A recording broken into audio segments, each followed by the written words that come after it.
How's it going, wrestling fans? Thanks for tuning into this episode of the Wrestle Report, episode 45 with Phil and Don. I am Phil. And I'm Don. Double or Nothing is in the rear view. Hell in the Cell is in the front view. The windshield, I guess, is a better name for that. And we're going to talk about everything in between today. First, we're going to kick right into Double or Nothing, the 13-match extravaganza that did happen in Vegas. It really hit me. It's leading into this week and the Dynamite afterwards. It's been a while since AEW has put on a lot of shows consistently on the West Coast. We've been spoiled over here on the East Coast, but they're finally making that push back out West, and they're making the most of it.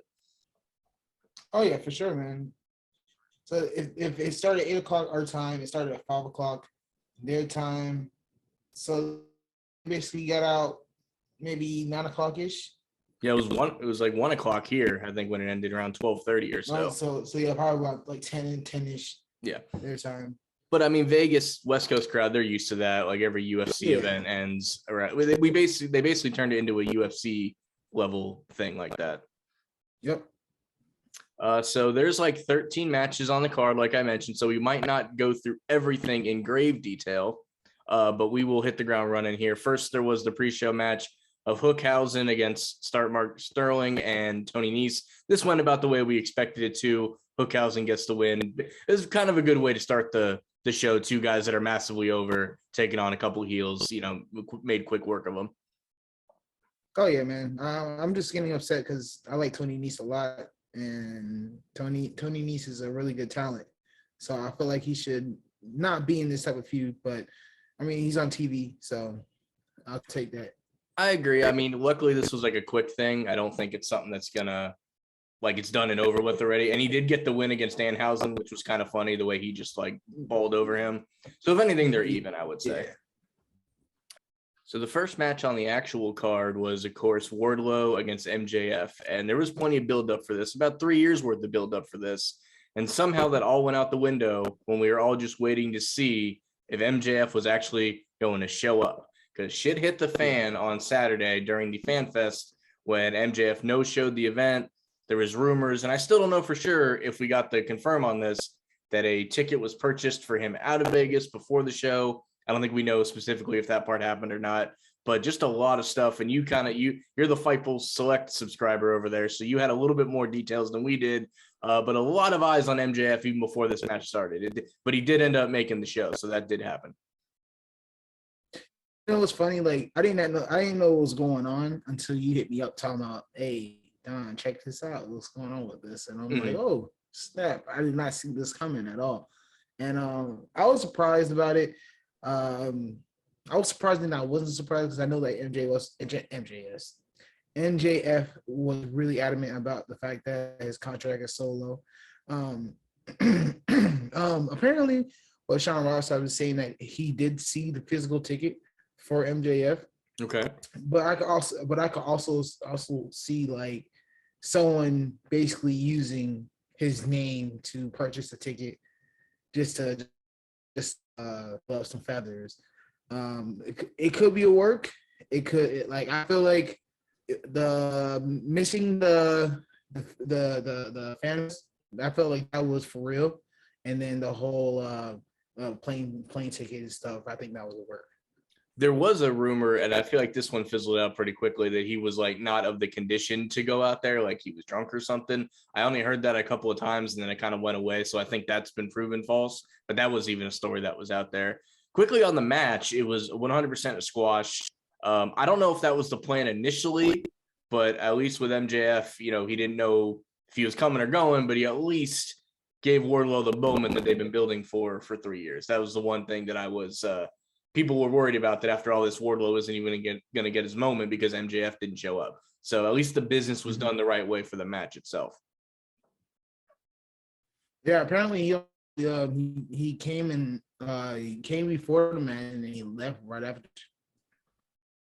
Yeah, so I mean, he came, did the job, and left, and like I guess we can parallel all this together now. After the promo that he cut on Dynamite last night, like, I feel like some sort of deal had to have been worked out, because you don't just give this guy a live mic on your TV show if you don't have some sort of agreement. So I don't know if it's necessarily a work now. Maybe it wasn't initially, but I feel like you don't give that guy that amount of TV time if you don't have some sort of agreement. You might have a little bit more detail on that now from what you were looking up earlier. Well, apparently, MJF and Tony Khan had a meeting on Monday, and apparently that went well, I guess. Okay. And that's the reason why he was at the Dynamite, because apparently from jump he was supposed to be written off TV. Right, that's why they did the whole stretcher angle and everything. That from the Weapon at Double or Nothing. Yeah, he was supposed to be written off TV for a little bit, and then all this stuff started building up. So I guess Tony Khan was like, you know what? Let's make some money off of this real quick. We could do something. We could give him the mic and do your thing. Apparently, most of the talent did not know that this was happening. People were upset with MJF. People was frustrated, and they understand why. They understand why he's frustrated as well. That's what the latest report from Sean Ross Sapp and Fightful had said. Basically, that most of the talent didn't know what was going on, but they understand why he's upset. Gotcha. Yeah, we'll have to continue to see what happens. Clearly, he's going to be around. Like I said, they did the whole stretcher angle as a fail-safe. Probably a smart idea. You know, if he's gone for a month or 2 months while they were hashing this out, it would have made sense. But maybe they came to agreements a little quicker than expected. Like you said, apparently the Monday meeting went well enough to get what we had on Wednesday, but a lot more remains to be seen on that. But yeah, the promo that he cut was absolutely crazy. And, what can you say about it that hasn't already been said? And, dropping F-bombs on, they were, censored out in the American feed, but like people have posted the versions outside, like the Canadian feed or the Fight TV feed from other countries. And he drops an F-bomb right there on TV. So clearly he was given a little bit more leeway. And I mean, he was talking loose anyway. And the fact that they knew to bleep at the very end means that I feel like they kind of rehearsed that to some degree, which makes me think they are in fact working together on some level. Mm-hmm. Yeah, but I definitely understand. I believe that too.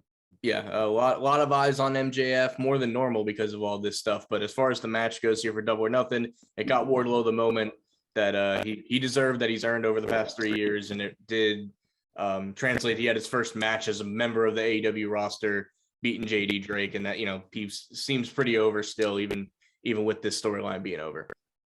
Moving on to the Hardys and the Young Bucks. This is a little bit harder to discuss. It's a match that everybody wanted to see, right? They've had a couple of matches in the past at Ring of Honor and some other places. The Hardys are a little older now, a little slower. So there was a handful of mistakes, and Jeff Hardy not looking great to the point that he couldn't even wrestle on Dynamite. But the Hardys do get the win, and I think there was still some good to be taken from this match. It was decent. It was a decent match. I think the whole boot thing. They're definitely older. You could definitely tell. It's a lot harder for them to do stuff. Some of the stuff that they're used to doing. Yeah, and I mean Matt's always had a little bit more of a guarded style, so it doesn't necessarily show with him as much. But with Jeff Hardy being Jeff Hardy, it's pretty obvious, he shouldn't be doing it. And he came out swinging when he first got signed too. He jumped off the side of a building. He had the crazy match with Darby Allin. So he maybe flew a little too close to the sun a little too long, and it kind of showed up in this match, I feel. That's what ended up happening. I'm sure we'll get a rematch down the line, but I'm glad the Hardys got to go over in case for some reason this is the only time we get this. Yep. Next up, we have Jade Cargill and Anna Jay. This was just another match to make Jade Cargill look good and retain the title again. I think it did that. I don't know if there's much else to say on this. Anna Jay looked a little better than I expected because they haven't done a whole lot with her. She just kind of showed up as a challenger for this, but just another good thing for Jade. And then we had a couple debuts afterwards, that was pretty cool to see. Oh yeah, man. I was really happy to see Athena and Stokely, my former Michael Bevins. Right. And and Ember Moon, it looks like Michael Bevins is going to be with Jade Cargill, which is money. We talked about the last time when we was upset that he got released from NXT. He's definitely money all the way. Yeah, and before this, Smart Mark Sterling was kind of Jade's manager, and I think Bevins, Stokely, whatever you want to call him now, is a much better fit for Jade. I think it's going to benefit her and him to have that as a client. Oh yeah, for sure, man. Next up, we had the House of Black against the Death Triangle, or as I call it, the finally Julia Hart turns heel match. I mean, this match was a lot of fun. It really had the crowd going, but that's what it's going to be remembered for, is Julia Hart finally joining the House of Black, costing the Death Triangle, and just probably took too long. And I know some of this was the Rey Fenix injury that kind of prolonged the end of this feud, but at least we finally got what we knew. We knew it was coming at this point, but at least we finally got it. Yeah, but you know what was weird to me? That they didn't show them at all last night. That was weird to me. Yeah. Yeah, you think there'd be a promo or something, and maybe they're like Rampage is at its normal, and it's live. There's a live Rampage, so maybe they'll do something with that. But yeah, you think they would have gave him a quick 30-second or I agree. That was a little confusing. I'm gonna lump these next two together. Adam Cole wins the Owen Hart tournament, and Britt Baker wins the women's Owen Hart tournament. Probably a good bet for this. Like, I don't think anyone would have been upset if Joe won, but Cole and Britt together with the belts and the matching gear and everything, considering they're going to do this every year, I think this was a great way to kick off this yearly tournament. Oh yeah, and I've seen a lot of people that was really upset the fact that Joe lost. Mm-hmm. They expected him to win at least, because I mean, Adam Cole been losing a lot of matches lately. Before the tournament, of course. Right. But I'm not upset. I like Adam Cole. I've been an Adam Cole fan for a while now, so I'm not one of the. We're probably one of the minorities. In the whole being upset or not. I wouldn't have been upset either if Ruby Soho would have won. I felt like she needed it more than Baker, though. To be honest with you. Yeah, she probably could have used it a little more. Like with Joe and Cole, like I would have been happy either way, kind of like you said. But yeah, Ruby Soho probably could have used it a little more. I think we're about to see her slip down the card a little bit, especially with Athena showing up. But at least she did make the finals. So we'll see what they do with them. The next two matches I felt were the kind of just filler, because the goal of this was to make the main event happen after the Game 7 Eastern Finals game, right? That was what Tony Khan said he wanted it to be after this. Sorry to bring that up again. But, that was the goal, right? It was to make it so that after the game, the main event had happened. So these next two matches, I feel American Top Team beating Kazarian, Guevara, and Conti, and then Kyle O'Reilly against Darby Allin. That was actually a really good match. The Darby Allin and Kyle O'Reilly match was actually really good. They really went out there and laid it all out there, and it definitely made for some good stuff. But I really do feel like those two matches were kind of filler. Oh yeah, definitely, man. Like I definitely saw that as filler as well, because it came out of nowhere. Yes, I understand the whole Kyle O'Reilly smashing Sting's ankle a week prior to it. I can understand that part, and I guess the whole feud between Sammy Guevara and Man of the Year needs to die out. I think Ethan Page needs to move on from Man of the Year, be a single star. I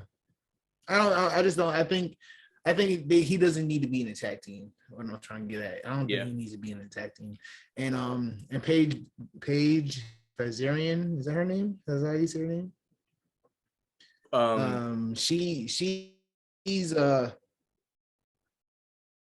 She's definitely green still. Paige Van Zandt. Yeah, I mean, this was her first match, and it definitely looked that way. Yeah. She did some stuff good, some stuff bad, but it's about what you'd expect from a first match. Yeah, I think for sure.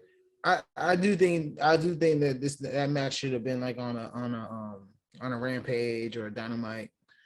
Give her some wins in Dark and Elevation. You know. Yeah, and I'm sure that's what's coming next. Let her test the water before she go out there.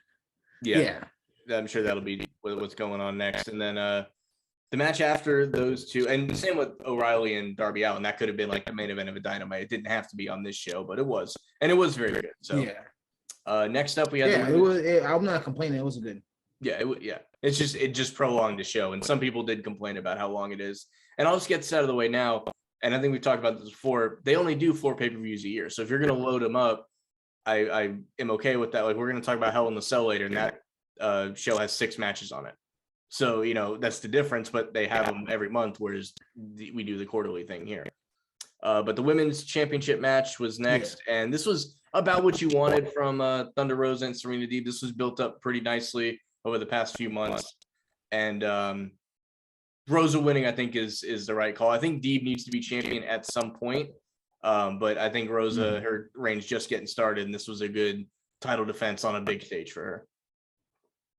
Yeah, I'm a big fan of Thunder Rosa and Serena Deeb, but the right person won.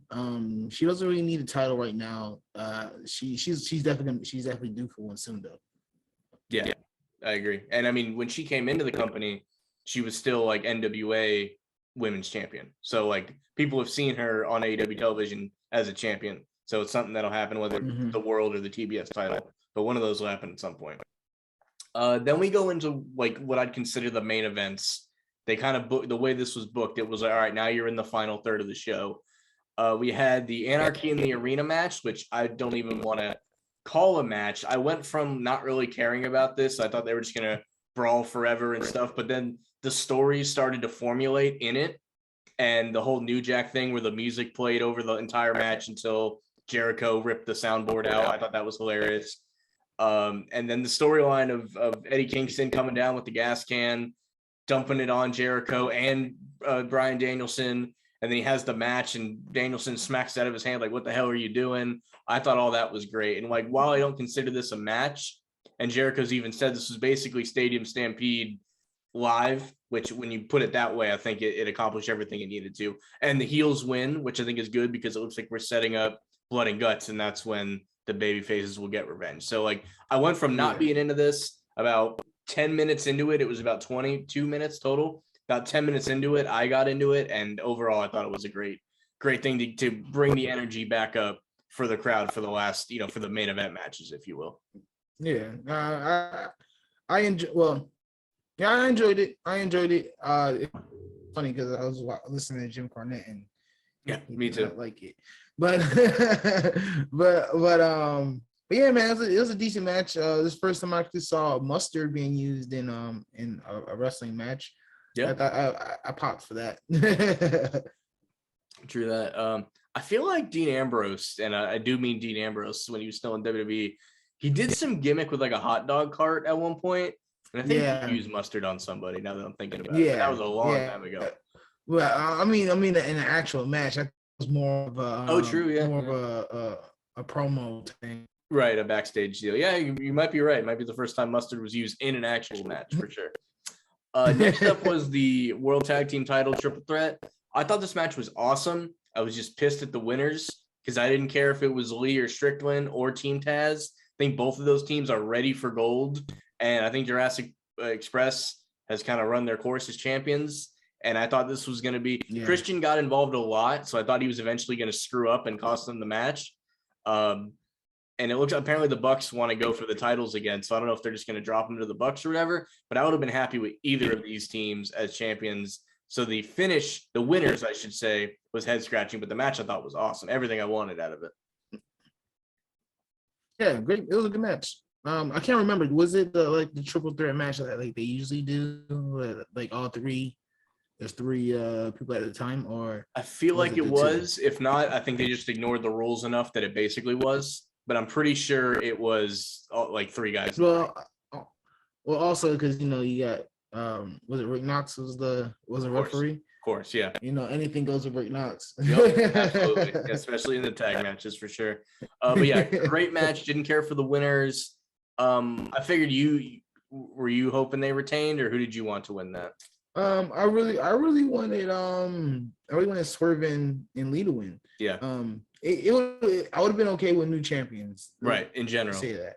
If it was Starry Hobbs, I'd have been happy, and I would have been as happy if it was Swerve and Keith Lee. That leads us to the main event. Long time coming here. CM Punk trying to go for the AEW championship against Hangman Adam Page. This was a lot of fun. I think some of the botches from Punk trying to do the buckshot Larry, he got a lot of crap for that. The first one I thought added to the match. The second one was just a straight up botch, right? Yeah. That's how I feel that went. But overall, this match was good. It was gritty. I kind of like when matches have a tad bit of sloppiness to them. It just makes them a little more realistic. This had a little more than a little bit, but I do mind a little bit. I don't mind a little bit, I should say. And, Punk ends up getting the win after Hangman doesn't hit him with the championship, kind of puts him back in that conflicted state. And for the first time in little under 10 years, CM Punk is a world champion. And I feel like this was the right move.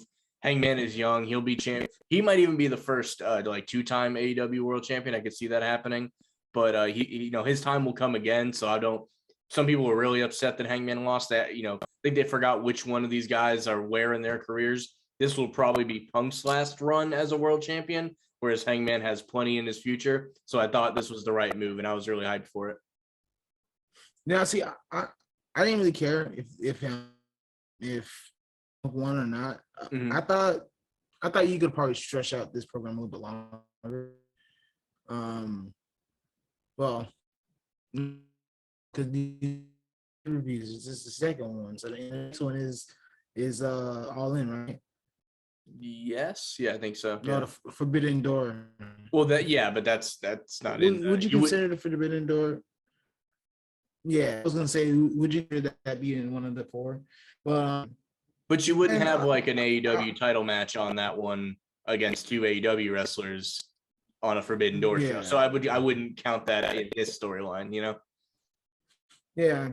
So yeah, you're right. I guess just because it would have been a long time. It would have been hard to stretch out the feud that long. Yeah. From now to September. So I guess you're right. The right man won. I wouldn't be mad if they back soon or later. Yeah, I could definitely see that too. But like you said, this could have gone a little bit longer, but since the pay-per-view was when it was, it was time for the title change. I think if it didn't happen here, it would have felt like you missed the opportunity. You passed up a great ending for a good one. And then Punk on Dynamite, they're going right into the build for Forbidden Door, like you just brought up, and he's facing Tanahashi, the ace. And I think it's a very similar thing where some people want it to be Okada, and there's a very strong rumor it's Okada and Hangman, which I think that'll be a very good match too. You got the Buckshot versus the Rainmaker. I'm all for that. But I think you pick Tanahashi here because much like Punk, I don't think he's got a lot of years left. So, you can do Tanahashi here and then next year's Forbidden Door, because I do believe, assuming this one goes good, the business is good and everybody's happy, this is going to be a yearly thing. So you can do Okada, next year or something like that. So I think that is the right call, I will say. And that's the only two matches we know so far leading into it. And only one of those is confirmed. The other is just a heavy rumor. But Forbidden Door is already shaken up to be pretty cool, I think. Oh, yeah, for sure, bro. Yeah, so we'll know more about that, obviously, in the next couple of weeks. But those are the only two matches we know for now. We're going to take a quick break here, and then we're going to jump into previewing Hell in the Cell, the WWE premiere live event that is this weekend. So we're going to take a quick break, and we'll be right back. So stick around. All right, now that we're caught up on all the AEW stuff from this past weekend on Wednesday, we have a premiere live event this weekend for WWE Hell in the Cell, which is headlined by Cody Rhodes against Seth freaking Rollins in a Hell in the Cell match. And you got to believe this is the last match of this feud, at least for a little while. Yeah, I believe so. I got some reckless speculation what I think is going to happen. I think Cody's going to win. Then at Money in the Bank, Seth Rollins is going to win Money in the Bank. And at SummerSlam, it's going to be Cody versus Roman. And Seth is going to screw Cody and cash in. Basically, do the whole thing like he did at WrestleMania. Yeah. And then you can start the whole feud all over again with Seth and Cody fighting for the title. Yeah, I mean, that sounds like something they would want to do. I mean, their main event picture is a little limited these days, so like you gotta find creative ways to keep it going, I guess. Yeah, I mean that's actually really well thought out, which is why they won't do it, because they're not going to think it out quite as well as you just did. But you know, it could happen though. I could see it. I could see it. Vince, hire us. I did notice, now that I'm looking at this card, it's funny going from the Double or Nothing card that was 13 matches, and now I opened this one up and it's only 6. So it's funny, like, being able to see 6 shorter. It's the only Hell in the Cell match, which I thought was interesting. Like, usually they do is interesting. They usually do too. Like the women's title match. It's not listed as a Hell in the Cell match unless I was the 6th person with the Judgment Day against Bullet Club Light, you know, Balor, Styles, and Liv Morgan. Like that could have been a Hell in the Cell match. It's not listed as one. So very interesting that they're only doing the one. I'm all for it. It makes it special, but you really shouldn't name a pay-per-view Hell in the Cell if you're only gonna have one of them. That's just my opinion. I'm right there with you, brother. So we'll work down a little bit. We have the 6-person tag match, like I mentioned. We'll start at the beginning here now. I think Judgment Day wins this. I'm not saying Balor and Styles don't overtake them at some point, but I think the first go around, the heels are gonna win. Yeah, and I won't be surprised if one of them decides to jump ship and join Judgment Day. I wouldn't be surprised. Who would you think it would be? Finn. Maybe. I mean, I could, again, then he can bring Demon back a little bit, you know, because it kind of got squashed when he fell off the top rope onto his face. Like, it would take some time to build that back up. So yeah, it's give me AJ being very creative tonight. He's got a lot of good theories coming around. Next we have Theory and Mustafa Ali. Great in theory, no pun intended here, but like, I don't think Ali's got a chance. Not because he's not awesome, but like they're not going to give him that spot. Plus, Theory just won the title, so I definitely think Theory wins this. You know, I could see them putting the belt on Mustafa, and I think that will make a lot of people happy as well, or at least make it a banger of a match. And it definitely will be that. Yeah, I don't doubt that for a second. Definitely a banger of a match. Yet another pay-per-view with the IC title not on it. Just throwing that out there. I think it's been a full calendar year. I think it was WrestleMania last year, I believe, was what I saw. You know, they should do. They should have Gunther versus him against Ricochet, because they have a whole storyline going on right now on SmackDown between Gunther and Drew Gulak. Yeah, I mean, we still have a SmackDown before the pay-per-view, so you never know. Yeah, you never. Good point on that. Next we have Ezekiel, which for those that don't know is the younger brother of Elias. Yeah. Is facing Kevin Owens. This could go either way. Like, Kevin should win, but like, are they gonna mess with him and Ezekiel steals a win or something? I could see it going either way. Yeah, I can see it go either way as well. I can see it. I wouldn't be mad at whoever wins. I just hope it's a good match. Most of these matches that's going on in Hell in a Cell, I don't really care for the winner. Same, yeah. As long as it's a good match and it's a good pay-per-view. Like, if it's a good pay-per-view and good matches, I could care less. Speaking of not caring who wins, Bobby Lashley against Omos and MVP. So what there's a 1-1 so far. Bobby won at Mania, Omos won at Backlash, pretty sure, right? And then maybe MVP, you know, kind of does something underhanded and Omos wins. I mean, I don't really care, but I'm trying to think what would make some logic sense. Yeah, I can see if Omos loses, it's going to be because of MVP. Mm-hmm. MVP will take the pin. MVP is bulletproof. He's a manager, a glorified manager that have matches here and there. Mm-hmm. And then they run it back again, unfortunately. Yeah. At Money in the Bank. For sure. I kind of ran through these matches the way I did because I wanted this one to be last. We have Bianca Belair against Asuka and Becky Lynch in a triple threat match.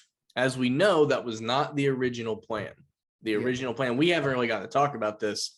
While we were recording our last episode, all the shit went down with Naomi and Sasha. So we haven't really gotten to touch on it much. With them out of the company, it seems maybe for good. We don't know for sure. I kind of, and people have really compared what happened with them and what's happened with MJF. And to me, they could not be more different.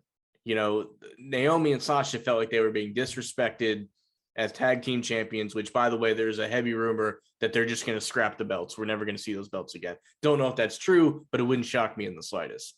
Whereas MJF really seems monetarily focused, right? It's all about the money with him. Yeah. And I'm not saying that's bad or good, but to say that these are the same kind of situations, because people are like, oh, you're applauding Sasha and Naomi, and people are saying that MJF is being selfish.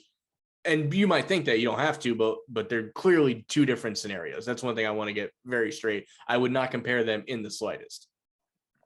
Now, I would say the only thing that's comparable to me is that it was unprofessional for both of them for both situations. Sure. But I understand why both situations happened the way they did. Yeah. Like if I was Naomi and Sasha, I would have done the same thing, just because like you guys basically shit on our damn titles. Right. you guys get give more of a storyline to this to the 24/7 titles compared to the women tag team titles. Technically supposed to be a major belts. Yeah, absolutely. They're supposed to be up there with the Raw and SmackDown tag team titles for the men's as well. So like I understand why they did that. Apparently, like you said, it was supposed to be Naomi versus Bianca, which I'm happy for Naomi to get a title match, but it doesn't make sense. Yeah, apparently it was supposed to be basically the two tag team champions were going to face for the respective titles and both lose. Yeah. And it's not even, I don't think it was even so much like, oh, we don't want to lose to them. It was like, why aren't we getting tag team championship stories instead of this right now? Yes. Like we've both been world champion before. Mm-hmm. We're not right now, so we can do this, you know? And and both like I said, both of them are former world champions. It probably took a little bit of convincing to say, hey, let's form this tag team. And, you know, they clearly get along. They clearly click together. They're like, all right, let's, it reminds me a lot of back in the day, if you ever watched like the Stone Cold documentary, when he was in WCW, he was supposed to have Harley Race as his manager and win the United States title. And like 2 weeks before that, Brian Pillman came up to him and said, hey, we're going to be a tag team. We need a finish. And he didn't want to be in a tag team. He wanted to be goddamn US champion. And then they become the Hollywood Blondes. They become best friends. They win the tag team titles. 4, 5, 6 months later, when he learns they're going to break up, he said, I don't want to break up. I want to be in a tag team. So sometimes, you know, you might need some convincing to go from singles to tag, but you might love it when you get there. And I think for the most part, they were having fun as a team. Yeah. And you mentioned, was it unprofessional? Yes. But in these cause and effect scenarios, I always look at the cause first, because if A doesn't take place, B doesn't happen. Yeah. You know, some would say, and I'm going to be careful how I say this because I don't know who listens to this and who doesn't. Some would say that I was unprofessional at our workplace on Sunday, but it's because of unprofessionalism that happened prior. One doesn't happen without the other. So if they don't walk out like, I don't feel like doing that, it's truly disrespecting where you are in the company after you had to convince me that this was a position worth holding in the first place. I think that's what it comes down to with them. Yeah, I understand. I definitely 100% get what you mean on that too. Yeah, and so they're not angels in this scenario without a doubt, but like, again, this didn't come out of nowhere. This wasn't nothing. So yeah, I feel like this is built up anger, bro. To be honest with you, that too, for sure. Both of them, bro.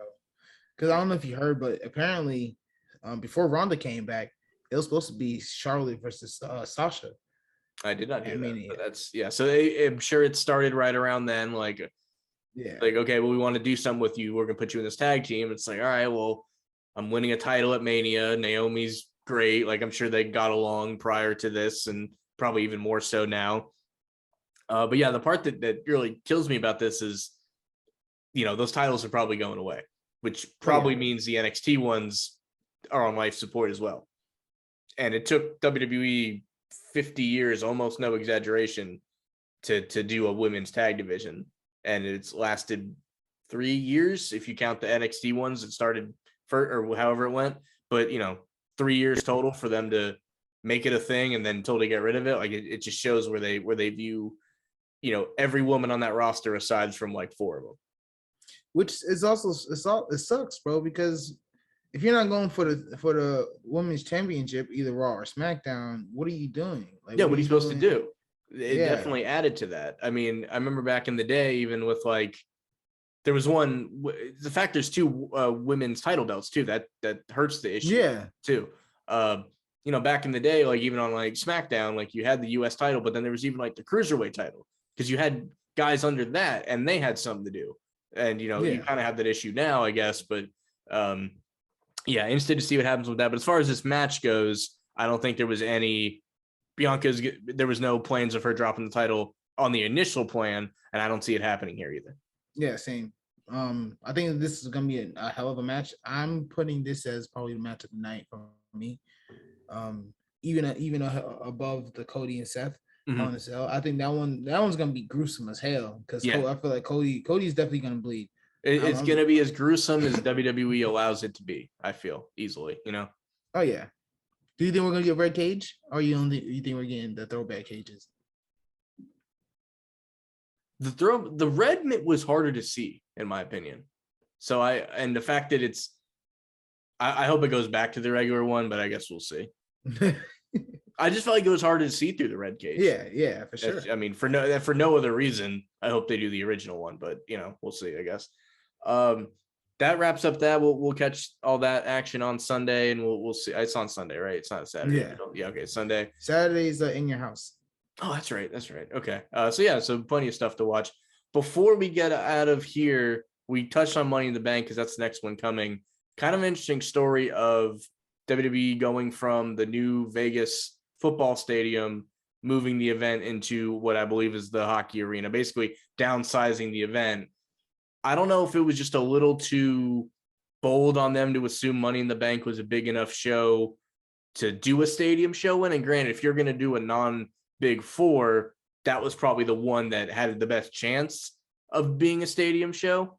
But I do applaud them for at least admitting the mistake instead of just running a stadium with 25% full, So like people have taken their shots at them or whatever, but I think it was a smart business move. Like you'd rather make the move now, take a little bit of the show will go off without a hitch. Whoever wins Money in the Bank will be a big deal. And you won't even remember that part anymore. But so like while people are having their fun with it, I will say I applaud them for admitting that something needed to change and actually doing it. Yeah, same here. I actually went to the arena once when I was in Vegas last time. It's a nice arena. It's not bad. I would have liked it if it was in the stadium. But I do think that when SummerSlam comes around, you're gonna forget all about that. Oh, exactly. Yeah, that part of it will be fine for sure. What was in that arena when you went? What was going down? There was because that was the playoffs were still going for NHL, and we was in because it's in a hotel area. Is where that arena is. And we was partying that day. True. That's what's up. So one last bit I did want to bring up. It's not AEW, it's not WWE, it's NWA and beyond, I gotta say. But you may have seen this. Matt Cardona, it looks like he tore a pec or something, and he did drop the Impact Digital Media title to Rich Swann. I think this was the match that he got injured in, actually, so they might have called an audible. But this guy's NWA champion, and this guy's like 8 other champions. He's very much king of the indies right now. So like he does appear. He made an interesting post about it. He said he was canceling most of his bookings, which it was interesting that he didn't say all of his bookings, because on June 11th, about 2 weeks from now, he's supposed to defend the WWE title against Nick Aldis at a pay-per-view called Always Ready, basically named after him. So it'd be very interesting if Mr. Always Ready isn't ready to defend his title at this pay-per-view. So he's already said he will be at the show. I don't know what they're going to do. Are they going to put him in a 2-minute match? It's very interesting. And this is the one, we haven't seen a guy on a run like Cardona with all these titles in a long time. And, it is possible that he he's king of the death match now, right? He's done a lot of GCW events. His schedule has got to be as much as it was when he was with WWE and stuff. So definitely wish a speedy recovery to him. I'm interested to see what happens at the NWA show because, that's no offense to those other promotions titles. The NWA title is kind of a big deal. So I don't know if they're going to, is he going to hand the belt to Nick? Is he going to have a replacement? Like Mike Knox is like his bodyguard in NWA. Is he going to like put him in there to defend the title in his honor or something? I'm interested to see what's going to happen, but it's not just they're not just stripping him of the belt. I don't know how long a torn pec takes to heal or anything. I'm sure it's not a quick thing. So I'm interested to see what happens there. But yeah, to me, that's a big blow to wrestling because like all the different companies that he's involved in, for him to be on the shelf, independent wrestling takes a hit from that. So speedy recovery to Mr. Matt Cardona. And I'm interested to see what happens at Always Ready on June 11th. But other than that, guys, I think we're about to get out of here. Appreciate you guys listening to us. Sorry if the first half was a little rough. We had some technical difficulties. We think we figured it out for this one. This one went a whole lot smoother in part 2. Should be like this moving forward. So if you did get to this part of the video and the podcast, if you made it through the first half, we appreciate you guys. And we'll be back better than ever next time like Eric Bischoff. So tell a friend to tell a friend. We'll see you guys next time. This has been the Wrestle Report, and we'll see you next time.